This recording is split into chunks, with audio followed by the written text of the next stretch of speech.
Welcome to Music City. It's great to be here today. I have a script, but I'm going to do something for which I have no permission, which makes everybody feel awkward. And it's not permission from my staff that matters.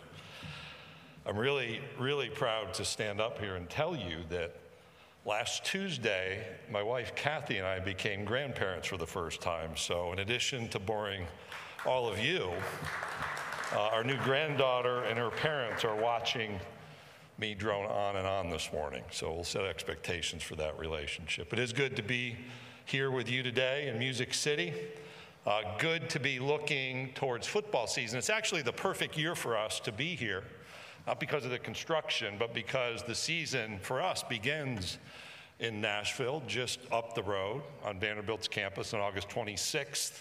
When Hawaii visits Vanderbilt. And then the next week, we're back down Broadway across the river, 11 a.m. for Virginia and Tennessee. And then later that night, Vanderbilt plays game 2, hosting Alabama A&M. So really a good intersection of football for us in Nashville.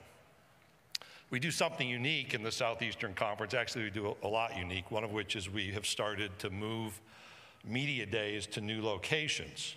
If you take away the 2 years of COVID, we've now been Birmingham, Atlanta, and Nashville. And there are many thanks and a great deal of work. Thanks first to our staff, who spends an entire year planning to make these 4 days productive for you. Our hosts here at the Grand Hyatt Nashville, the general manager, Mark Sternagel, and the director of events, Maxine Matheson. The Nashville Convention and Visitors Corporation, the recently retired president and CEO, Butch Spiriton, and the new president and CEO, Dina Ivey. The Titans provide us a home this year at the beginning of the season, as I referenced, and always at the end of the season as we compete in a bowl game with our Big Ten colleagues. Appreciate the Titans president, Burke Nihill.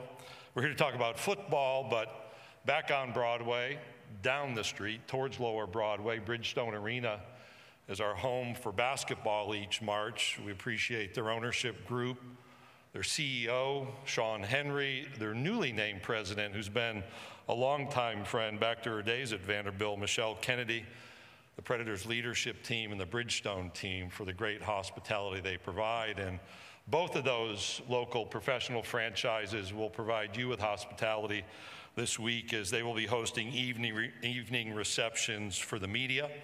And also to the Nashville Sports Council and the Transperfect Music City Bowl and their executive director, Scott Ramsey. That's been a long-time relationship for us, and we appreciate all of that work. We're excited that tomorrow night, actually today, they're building a stage. So on one side of Broadway, you have the realization, I've been driving over steel girders every time I visited Nashville for the last few decades that are being replaced. On Lower Broadway, there's a stage being built. We'll host SEC Nation, the kickoff on Broadway, followed by a concert with the band Midland. Thank you to Regions Bank and to the Nashville Nashville Convention and Visitors Corporation for making that concert possible. It's a huge stage and one of those vision points we're excited to realize. I usually don't recognize road crews, but I appreciate the fact that progress comes with a little bit of pain. Tennessee Department of Transportation actually was really helpful, along with the locals, in coordinating the construction schedule. Progress needs to happen, it has to happen, but we appreciate TDOT and working with us and with the Hyatt and with the Convention and Visitors Corporation to ease the level of disruption that we're experiencing. You're going to hear from our coaches. I want to just point out on your schedule a few things. John McDade, our coordinator of officials, will start your morning tomorrow. You'll get to see the excitement that I see every morning during football season, so don't stay out on Broadway too late. On Wednesday afternoon, Dr. Katie O'Neill, the SEC's chief medical advisor, will be here at 3 p.m. to talk about her work with the Southeastern Conference. She started in that role a year ago. It's a unique role, and she'll have much to share. I encourage your attendance Wednesday at 3 p.m. And Thursday morning, our friends from the National Football Foundation will be here to talk about the foundation's work, talk about the College Football Hall of Fame, and we're really excited about this year's class of Hall of Fame inductees, including Tennessee's Eric Berry, Missouri's Jeremy Macklin, Florida's Tim Tebow, and a name that's special to all of us in the SEC office, Roy Kramer. Roy will be entering the College Football Hall of Fame based upon his accomplishments at Central Michigan, but his impact on the Southeastern Conference and on all of college football is worthy of Hall of Fame recognition.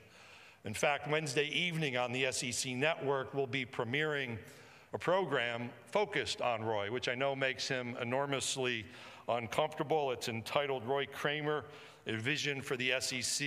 I encourage you to tune in Wednesday night at 7 p.m. on the SEC Network. If there's anything that our dedicated staff or our group of volunteers can do for you to make this a productive 4 days, please let us know. Nashville, just based on my description and our reality, is one of the homes for the Southeastern Conference, with our basketball tournament being held here annually now, Vanderbilt University being located in Nashville, and its impact on this community. The capital of the volunteer state is located here in Nashville, and it's a state that hosts 2 of our member universities. And the reality is Music City is a home to many, many students, alums, parents, family members, and fans of a particular university or SEC team. It is because of those relationships that we feel sorrow in moments of tragedy. We mourned with Nashville as we watched in horror on our television screens. In March, a mass shooting at the Covenant School that will cause us not to forget the loss of 6 innocent lives, both children and adults, today's leaders and tomorrow's leaders, senselessly killed in one individual's act of violence. We know that day, March 27th, could have been worse were it not for the quick and heroic action by members of the Nashville Metropolitan Police Department.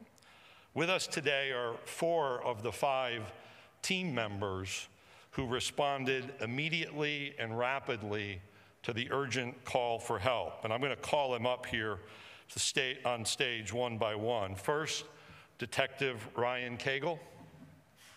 Ryan, I'm going to have you stand here.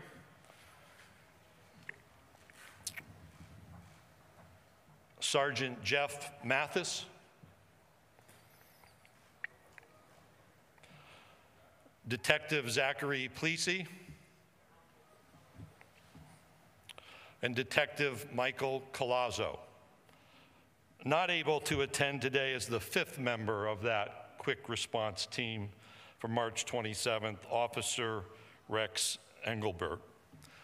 There were hundreds of emergency personnel who ended up present at the Covenant School that day. But these 5 were those engaged with the assailant who ended the threat. I know it's not typical, although we broke protocol a moment ago. I'm going to ask you to break protocol again and join me in recognizing these gentlemen for their service to this community.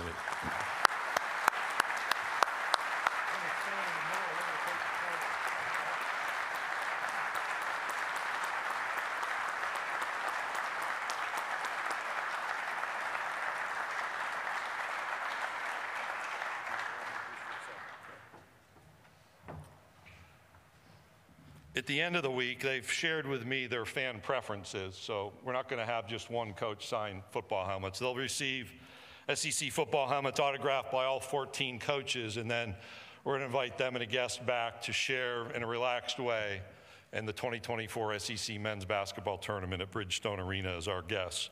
Words and gestures are one thing, but they really don't express our appreciation for the service, the leadership, and the commitment by dedicated individuals serving to help, support, and respond in times of emergency to our communities. Thank you, gentlemen.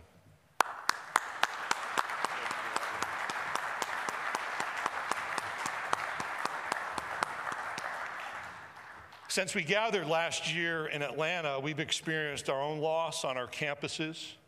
We've lost student athletes, we've lost head coaches, assistant coaches, athletics department staff members, along with retired leaders, coaches.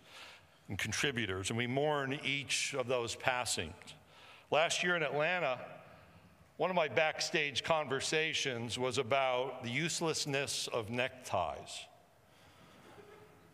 It was a conversation that went much longer than I anticipated and ended in the rhetorical question of why neckties survived but powder wigs went away.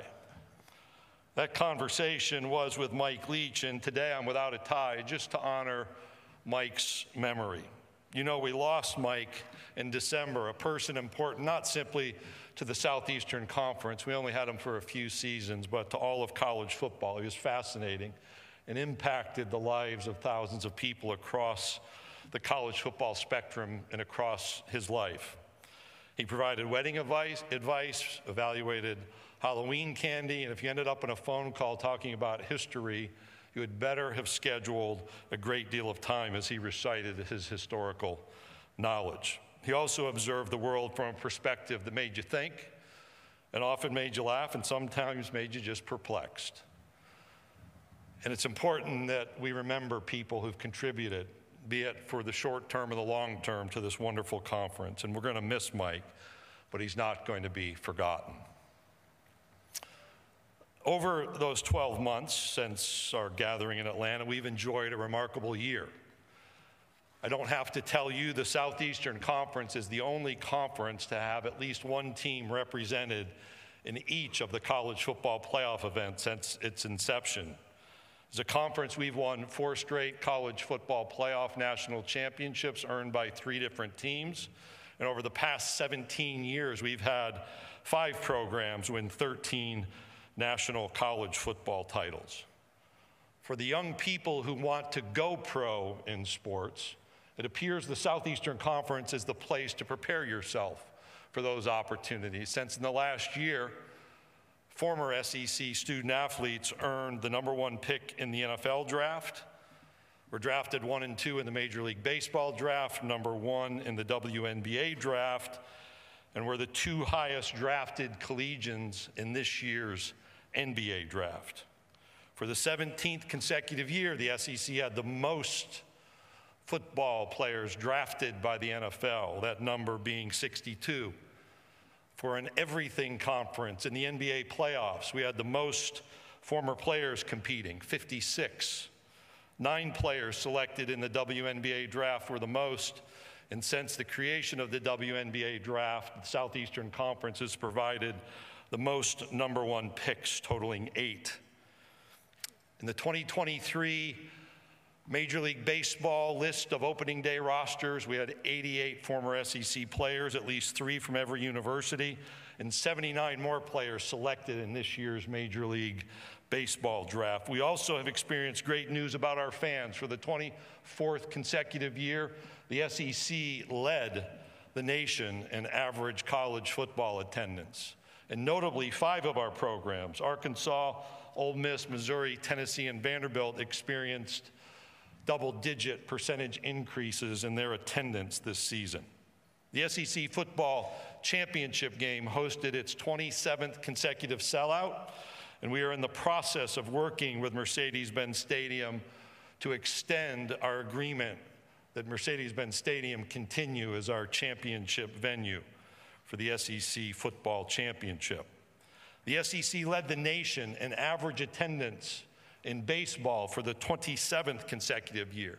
We also led the nation in average attendance in softball, women's basketball, and women's gymnastics. And at our soccer tournament, had the 3 most highly attended sessions in our history that actually resulted in turning people away from attending the championship game.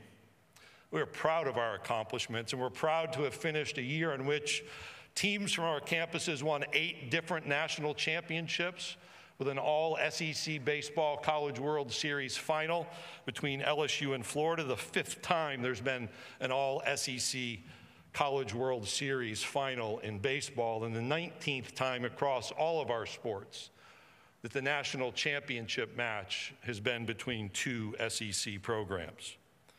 We're also pleased to welcome a new NCAA president this spring. Actually, for us here in Nashville, Charlie Baker attended the SEC Presidents and Chancellors meeting.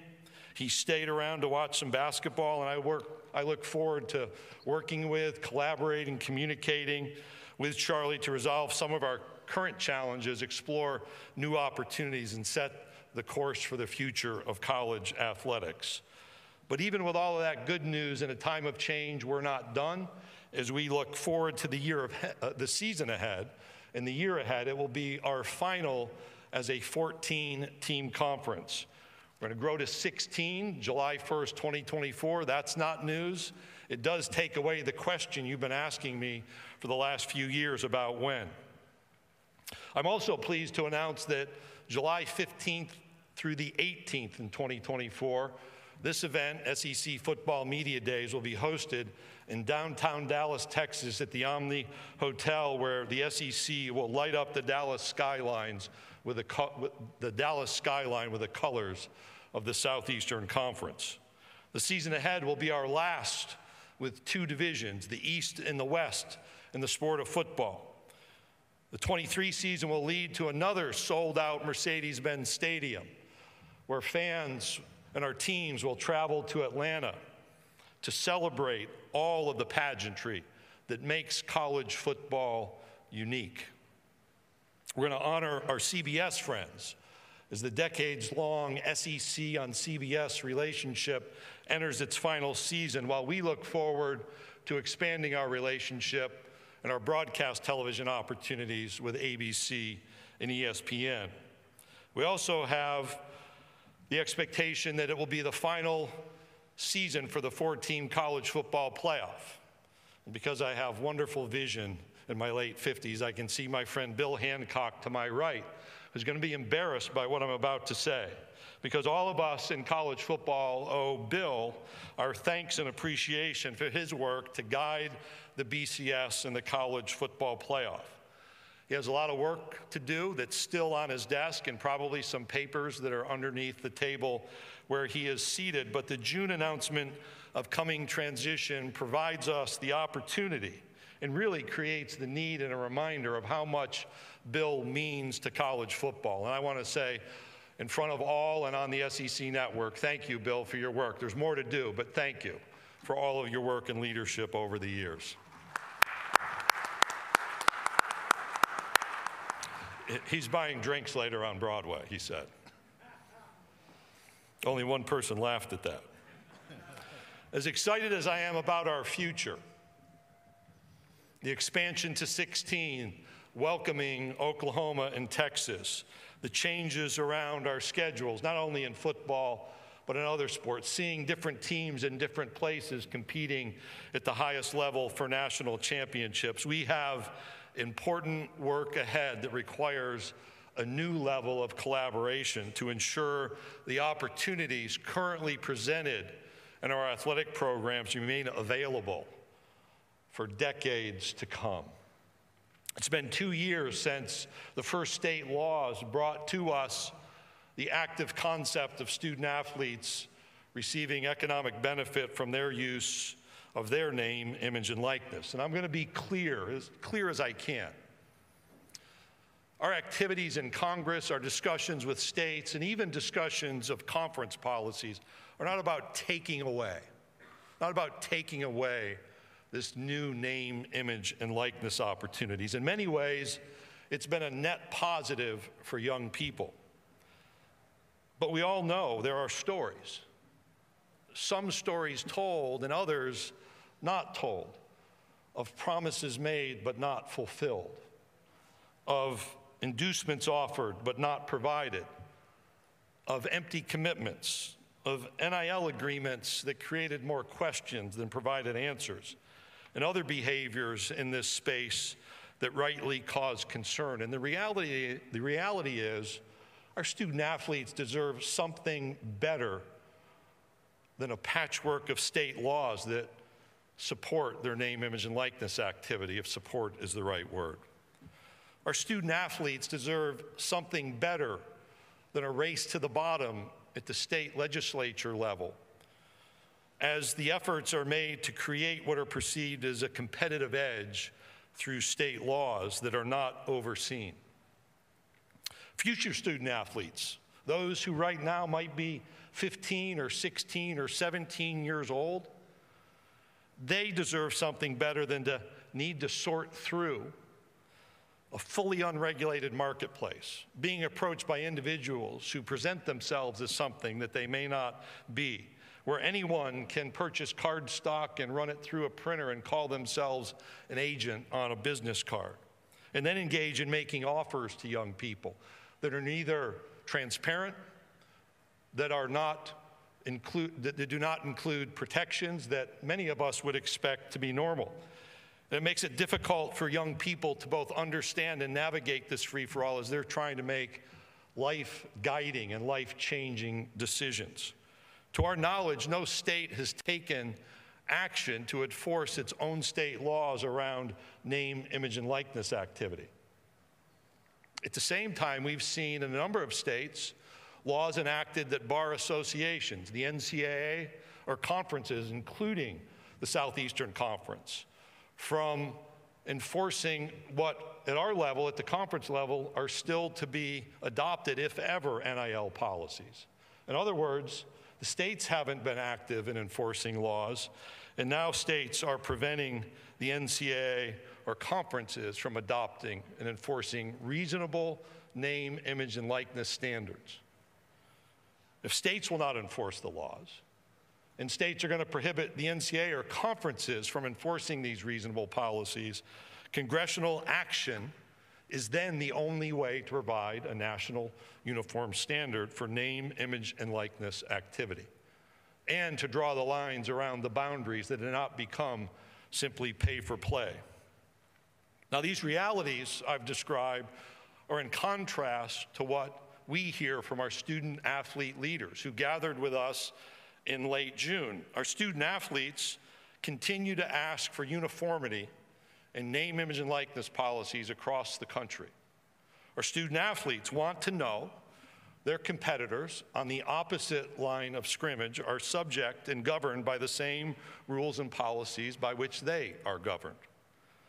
Uniformity will ensure a high school student and his or her family do not have to investigate potentially dozens of different state laws or university policies to figure out how they can be active in this name, image, and likeness world. Student athletes ask for our help in guiding them through these challenges. We are used to providing support, and they want protections for themselves and their teammates, and they want opportunities for their international teammates that are consistent across the country under this name, image, and likeness heading. And they want the same for their competitors. I think you know there's also been an ongoing effort to deem student athletes as employees of institutions or conferences or the NCAA. I have yet to have a conversation with an engaged, participating student athlete who says they want to be deemed an employee of their institution or the conference. Efforts like those that have happened in California, mandating revenue, create new threats around the support of Olympic and women's sports. The bill that was introduced that has been delayed failed to adequately recognize the existing requirements of Title IX, and we were pleased to see the engagement and the efforts of the United States Olympic and Paralympic Committee to share their concerns along with the Women's Sports Foundations. Efforts to simply upend the collegiate model place in jeopardy the opportunities for thousands of student athletes for decades to come. Our current student athletes are accustomed to attending college thanks to athletic scholarships. They benefit from unlimited nutritional support. We're accustomed to providing mental wellness. They have post-eligibility medical care. They have academic support so that they can achieve their academic goals. And our primary objective is to continue these broad-based, widespread opportunities through experiences, friendships, learning opportunities, competitive opportunities that are inherent in the higher education setting and a continuing focus for those of us in college athletics. The reality is, only Congress can fully address the challenges facing college athletics. The NCAA cannot fix all of these issues. The courts cannot resolve all of these issues. The states cannot resolve all of these issues, nor can the conferences. Whether congressional action is achievable is a matter of debate, much debate. But educational opportunity, supporting equitable opportunities for men and for women, ensuring the United States' continued success in the Olympic Games, providing medical care, nutritional support, academic support, mental wellness counseling. These are nonpartisan issues that deserve a nonpartisan solution. Regardless of my opinion or your opinion about the ability for Congress to act in our current environment, we have a responsibility to educate, communicate, and to try to seek a congressional resolution, because only Congress can adequately resolve these issues. That's why I traveled along with representatives of 14 of our universities to DC in early June, where we had the opportunity to communicate with dozens of members of Congress about the urgent need to enact a national standard that ensures everyone is playing by the same set of rules. We're accustomed to that in college athletics.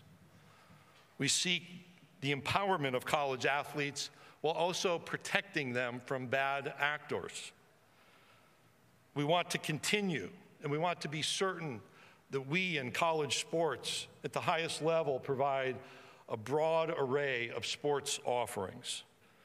And we want to provide certainty that college athletes can continue to be students first.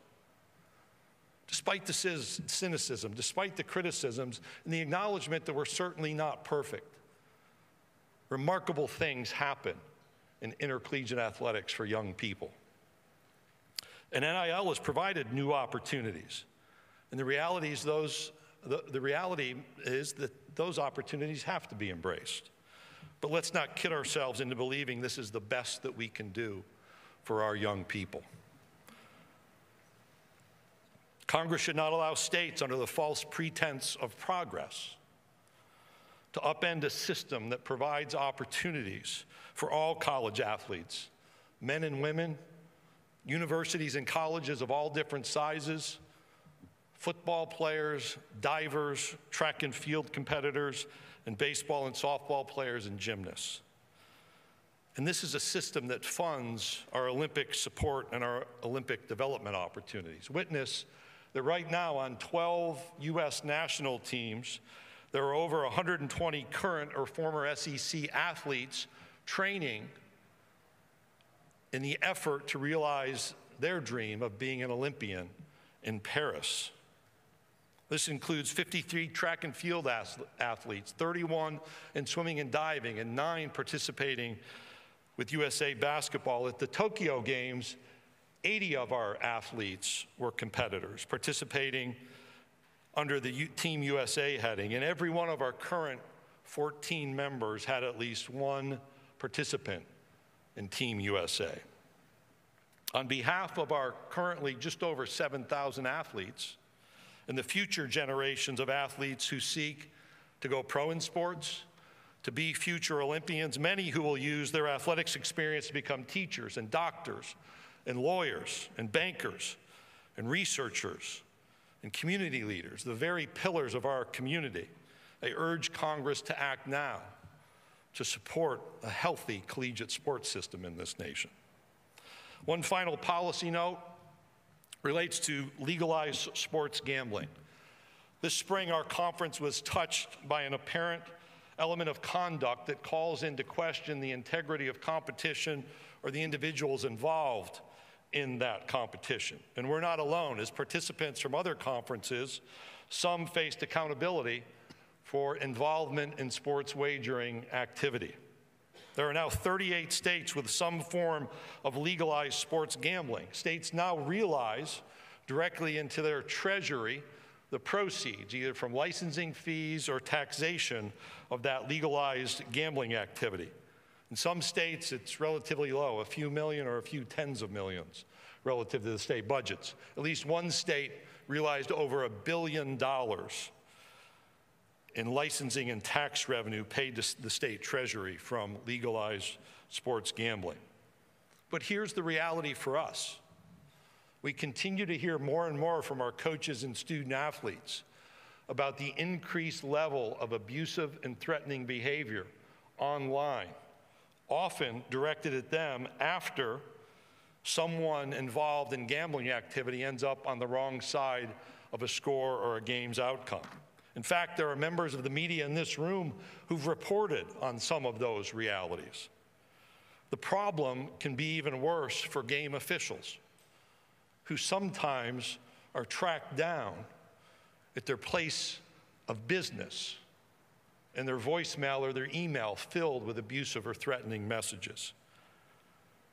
The race for revenue is understandable, but states in the gambling industry have a responsibility to protect our participants from threats and from abuse.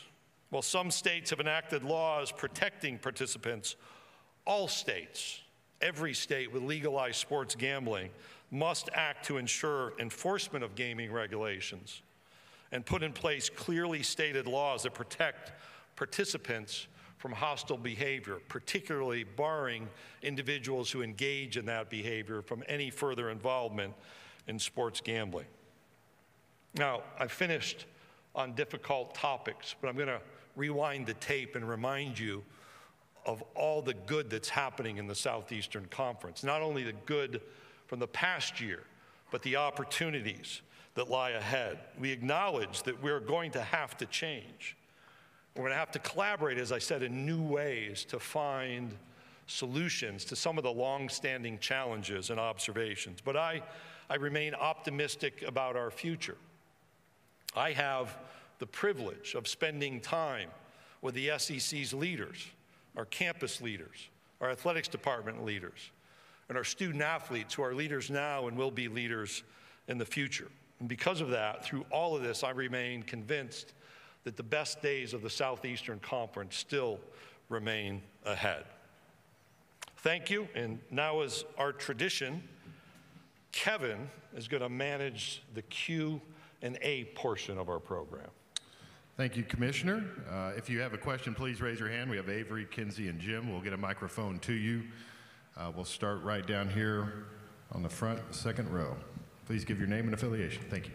Hey, Commissioner. Corey Curtis from ABC News 2 here in Nashville. Welcome to town. Thank you. I heard earlier you stated about extending the agreement in Atlanta, but with a new stadium, Dome Stadium, going up here in 4 years, are there any thoughts of bringing the championship or an annual game on the football field to Nashville outside of the bowl game? We are going to focus our football game on what is really the envy of the college football championship world, and that's what we do in Atlanta. So that's where our focus is for that particular championship. We obviously have what is and will be a long-standing relationship with Bridgestone Arena and basketball. And one of my favorite books is titled The Art of Possibility. And what Nashville's doing is opens up the art of possibility here around football opportunities, basketball opportunities on a national scale. Those are very much on my mind. In fact, I've communicated that locally on repeated occasions. Okay, we're going to go back over here on the right-hand side on the aisle. Yeah, Commissioner Brooks Austin with Dogs Daily over here. Just curious, with the rule changes coming in college football, particularly clock no longer stopping after first downs, what's been the feedback from coaches, and how different do you think the game will look and feel? There was research done on kind of the look and the feel, so there'll be some adjustments as things move along rapidly. The reality of the game of college football is you have a variety of offensive approaches. In some games, I don't think you'll even notice it because things happen so rapidly now. I think people need to study. When I talked about spending time with John McDade tomorrow in this room, that's about learning and making sure one understands how the new rules will operate. Part of the learning experience is you do reduce the number of plays in a game. It is an incremental step, though, to keep the game moving along at an interesting pace. I'll use that phrase. That's my invention, not the Rules Committee. We're going to have to be mindful of the outcomes and mindful that perhaps there are other adjustments that can be made. It's interesting to read the history of college football. So I just finished a book that goes back to the late 1800s, early 1900s. Jim Thorpe's biography was the most recent, and realize, the passing game was inserted 100 years ago to college football. Yet we still have elements of the rules from 100 years ago that guide our thinking around college football. And I think it's an appropriate update. Okay, we'll stay in the same section in the middle. Commissioner, you mentioned the patchwork. First off, Travis Gailey with OrangeBloods.com.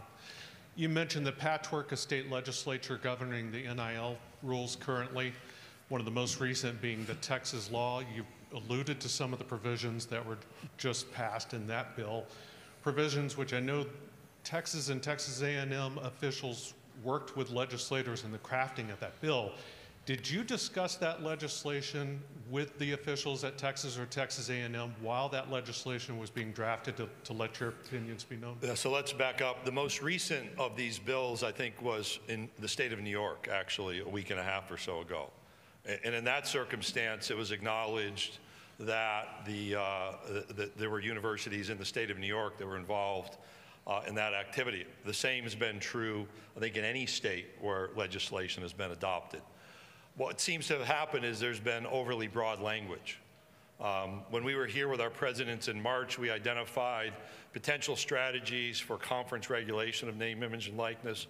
If you go back a year ago in Destin, we did the same thing conceptually. We're all going to be confronted, whether it's at the national level or at the conference level, how do we want this to be overseen? And you've heard me state the concerns, and I've shared those since legislation's been adopted.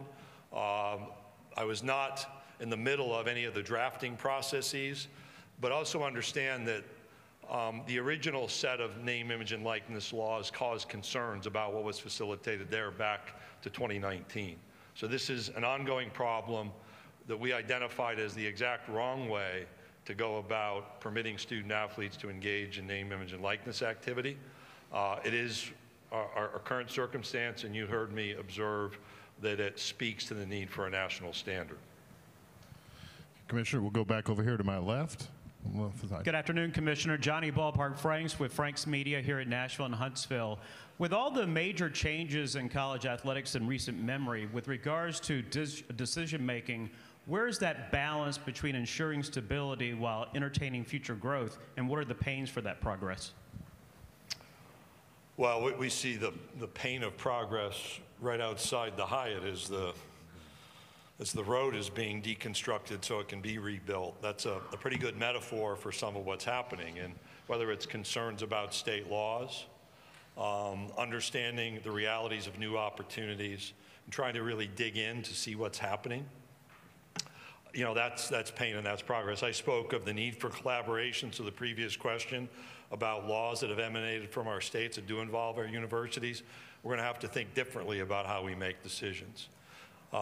Just to combine both questions, one of the unique aspects of a conference is people want to be a part of this conference. We gather together, our athletics directors discuss and debate, our presidents and chancellors make decisions in our rules, and I'm one who thinks we should be able to administer our own rules based on how those are decided. Is there pain in that? Sure, but that's part of progress, again, just as we see on Broadway right outside the Hyatt. Commissioner, we'll go over to our right, on the right side. Pat, over to the right. Hey, Greg. Pat 40 from Sports Illustrated. Just in May, you said you were hoping to have a field storming policy before the season started. I was wondering if you have any update on that or anything been formalized yet? We did. In fact, we adopted updated policies around fines. So fines were increased. The revenue flows directly to the visiting institution. We also set some standards, and you'll just forgive me for not reciting them by memory, but Pat, our office can get to you. Expectations for communication on campuses, for policies around protecting the visiting team when those circumstances arise. Okay, we'll go right in front of you, Commissioner Kirk, about 3 rows back. Yeah, Kirk Bowles from the Austin American Statesman. I'm aware. For the uniform standard that everybody's seeking for NIL, are there specific elements to that? I assume a salary cap is unconstitutional. Would you make athletes be on campus for a certain period of time, or what would be some of the elements to it? Well, I'm not going to go into the minutia of legislative strategies. One of these efforts is, I think, I'll give you an example. The NCAA Charlie Baker communicated 4 points. One is some level of registration of agents around this business. The second is a level of transparency and communication. A third is financial support. And those seem to deal with some of the issues. How you define what actual name, image, and likeness is part of the nouns and verbs that will have to be finalized, and we've provided drafts over time, Kirk. So sure, there's language to describe the activity. There has to be agreement on the language to describe the activity. Okay, Commissioner, we'll go right in front of me, right straight ahead. Go ahead. Michael Giddens, the War Report, Auburn. Commissioner, what was the internal discussion like around the decision to eliminate divisions, and how did you guys come to the conclusion that that would be the best format to continue SEC championships? That discussion in football goes back to 2018, 2019. So the discussion of, is our current divisional approach in football the most competitively equitable? So the word fair and the words fair and balanced came up a lot. And so you had to define, what do you mean by fair and what do you mean by balance in the schedule? We were here in March of 20, you'll remember that activity with a report to our presidents and chancellors as a 14-team league on, here's the possibilities of how we might adjust. We stopped everything, including that discussion in 2020. Fast forward a year, the expansion was announced. When we began discussing a 16-team football schedule in August of 21, the first set of conversations were, again, taking the word fair and the word balance and defining them. And so balance was rotating teams through with greater frequency.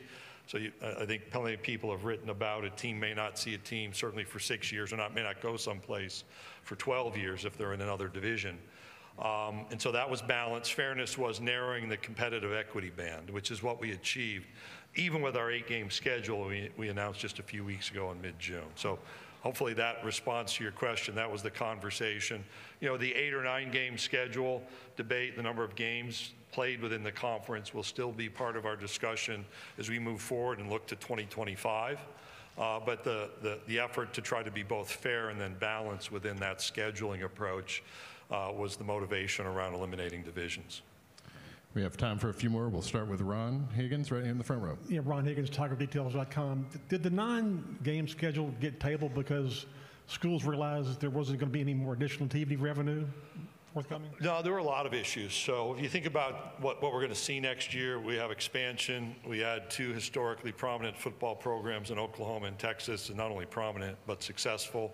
We have the college football playoff changes. Lingering questions about what that may or may not mean. Discussions about non-conference scheduling. And when I was asked in Destin about timing for the 25 decision, you know, we could go out to Destin next year. The earlier we do that, the less pain we cause for the discontinuation of non-conference games. And one of the bigger elements was that non-conference game issue. Now, Ron, part of the motivation, I think, going forward is I really think our 8-game schedule is pretty remarkable. Like, when we were going through the final filtering, you'd say, wow, you know, Schedule A is tough. And then you'd, like, be at Schedule G, and you're like, wow, that school's got a tough schedule. And all the way through, there are 16 really challenging schedules. But there are some important, we'll call them rivalry games. And we're going to have a decision about, do we play those every year, or do we play some of them every other year? In the 8-game format, we can protect 1 on an annual basis and the other 7 rotate. In the 9-game format, we know we can protect up to 3, rotate the other 6, and achieve both that fairness and that balance issue. And that'll be right in front of us again. Commissioner, we'll go over here to your right on the aisle. Hey, Greg. Andy Witchery with On3. Heading into the day in D.C. last month, I understand that one of the talking points was concern about day-to-day administration of departments, almost ceding maybe to collectives and boosters. Given that some collectives have now formed an association among them, what do you see as the future of collectives in the NIL landscape? Yeah, Andy, let me be specific about the concern. So one of the concerns, and I've been public about this, is transferring control at an institutional level of rosters, who's on a roster, pressure on playing time from coaches, and then up the chain of command to athletics directors and presidents or chancellors to an outside entity.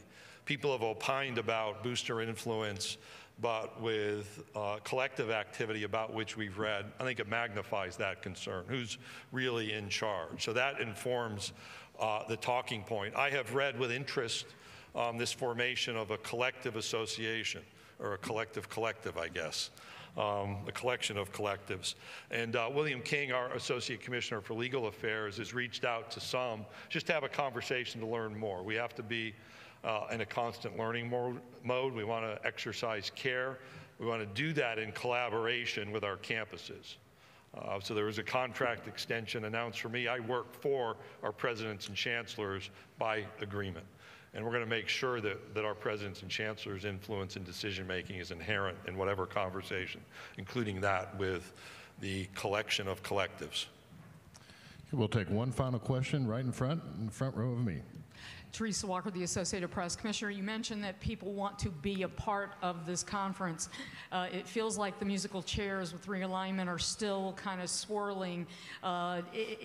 Is there still the potential for growth in this conference, or ties creating super conferences on the landscape?